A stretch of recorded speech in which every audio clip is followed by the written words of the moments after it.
আজ ছিল কালী পুজো, বাট আমাদের অফিসের ছুটি ছিল না, কারণ আমাদের অফিসে কালী পুজোর পরের দিন ছুটি থাকে।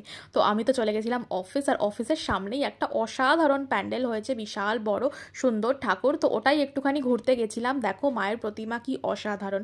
আর অফিস থেকে ফেরার সময় দেখলাম সব রাস্তায় কত লাইট, আর সব জায়গায় তো প্যান্ডেলে প্যান্ডেলে রীতিমতো লোক ভিড় করে আছে। তো আমি ভাবলাম আমিও হাঁটতে হাঁটতে বাড়ি ফিরি, আর পাড়ার সব প্যান্ডেলগুলো একবার করে অন্তত দেখে যাই। তো দেখো দুটো প্যান্ডেল আমি দেখতে গেছিলাম। একটা প্যান্ডেলের সামনে আবার দেখলাম খুব সুন্দর চেয়ার পেতে রেখেছে, আর সামনে বড় বড় পেডেস্টাল ফ্যান ছিল।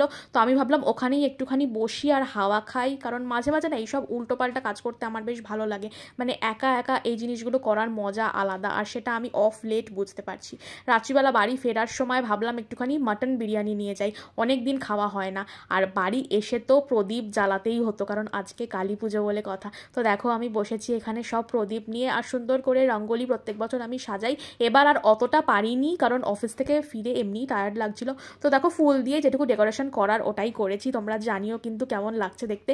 আমার তো মনে হয় বেশ ভালো লাগছে। আজকে আবার আমি একটা নতুন জামাও পরেছিলাম। আমার মনে হয় কালী পুজোর দিন কালো জামা পরলে বেশ ভালো লাগে। তো এই হচ্ছে আমার এই বছরের কালী পুজোর সাজসজ্জা বলতে পারো, নিজের এবং আমার ঘরের। কেমন লাগছে সব কিছু জানিও। এবারের কালী পুজোটা আমার কাছে বেশ আলাদা ছিল। ইনফ্যাক্ট এবছরের দুর্গাপুজো, কালী পুজো এবং সব ফেস্টিভ্যালস আমার কাছে অনেক আলাদা। তার প্রচুর কারণ আছে, সেগুলো এখন আর বললাম না, চলো।